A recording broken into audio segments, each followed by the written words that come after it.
Hello दोस्तों, कैसे हैं आप सब, है ना। सीपीसी एकेडमी के प्लेटफॉर्म पर आपका हार्दिक स्वागत है।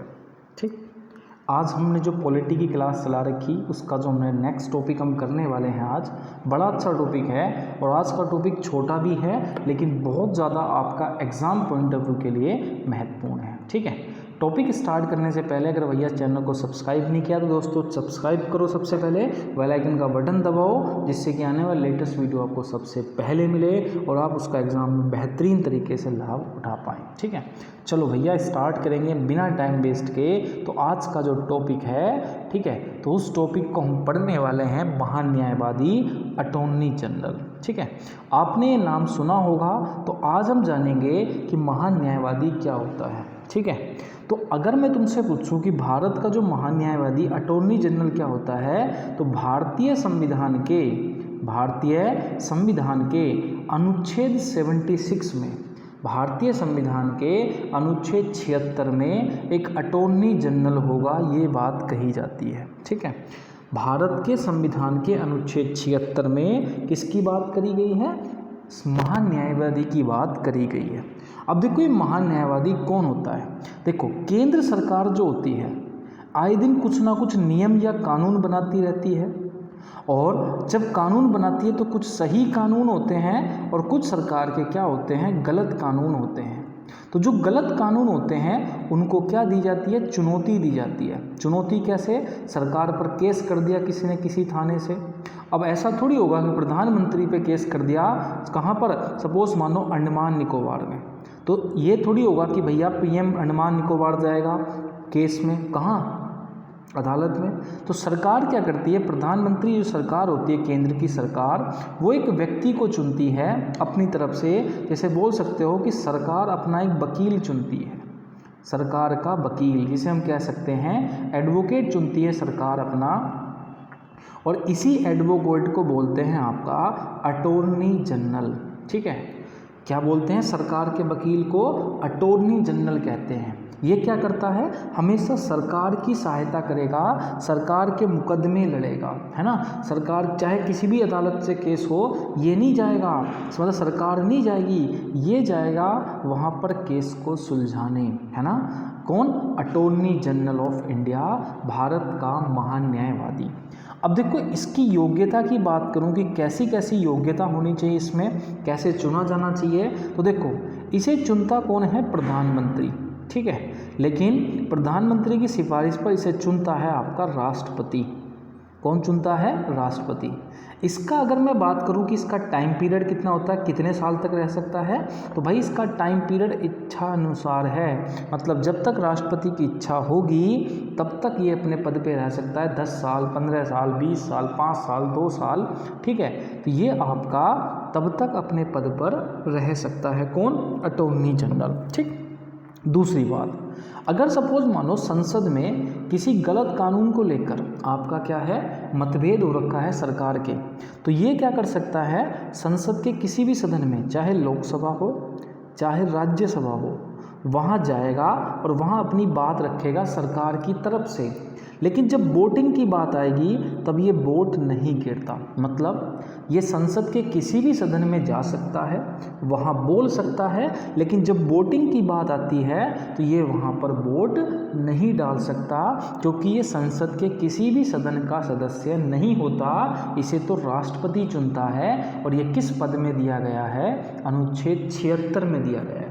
अब बात आती है कि इसको सैलरी कितनी मिलती है अगर सरकार की सहायता करता है। तो देखो, ये केंद्र सरकार की सहायता करता है, ना कि भारत देश की, तो इसलिए इसे जो है सैलरी भारत के सरकारी खाते से नहीं मिलती, और भारत का सरकारी खाता कहलाता है संचित निधि। मतलब इसे जो सैलरी है वो संचित निधि से नहीं दी जाती, इसे जो दी जाती है सैलरी वो प्रधानमंत्री कोष से दी जाती है। ये बात ध्यान रखनी है कि महान न्यायवादी को जो सैलरी दी जाती है वो कहाँ से दी जाती है?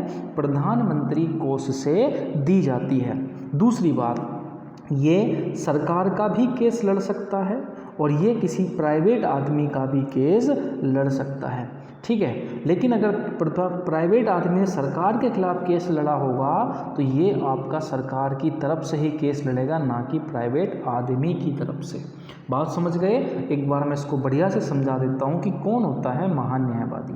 तो देखो, मैंने बताया कि जो महान न्यायवादी होता है वो भारतीय संविधान के किस अनुच्छेद में है? 76 में।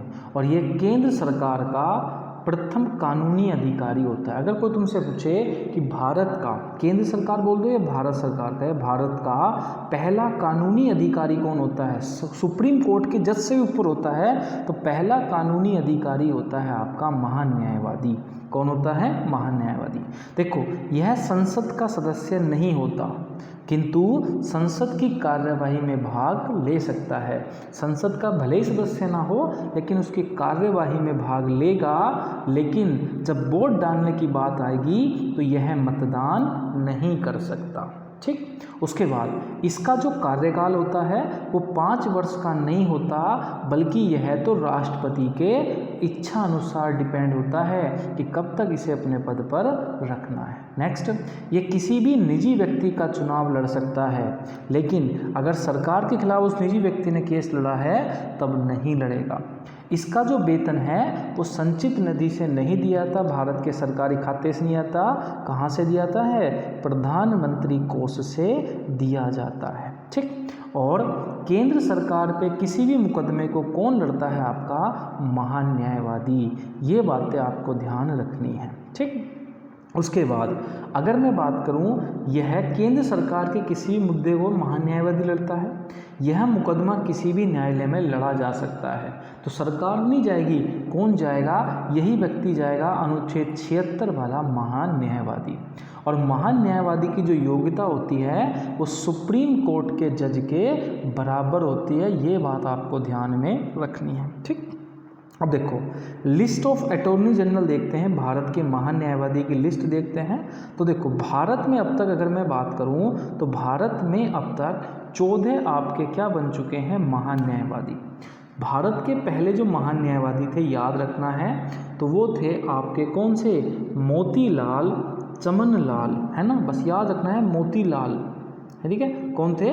मोतीलाल। ठीक, मोतीलाल चमनलाल, इतना याद रख लो। और इस समय जो थे आपके कौन हैं? तो भैया इस समय आपके जो महान न्यायवादी हैं वो आर वेंकटरमन हैं। कौन थे? आर वेंकटरमन। और इससे पहले कौन थे? के वेणुगोपाल थे, जो आपका 5 साल 51 दिन रहे हैं। ठीक है। ठीक। तो अगर याद रखना है कि पहले याद रख लो, बस पहले इंपॉर्टेंट है कि पहले कौन थे? तो भैया पहले थे मोतीलाल चमनलाल। ठीक। और इस समय कौन है? तो इस समय है आर वेंकटरमन। भारत के इस समय प्रेजेंट में अटॉर्नी जनरल कौन है? आर वेंकटरमन हैं, जो 1 अक्टूबर 2022 को चुने गए हैं। ठीक है।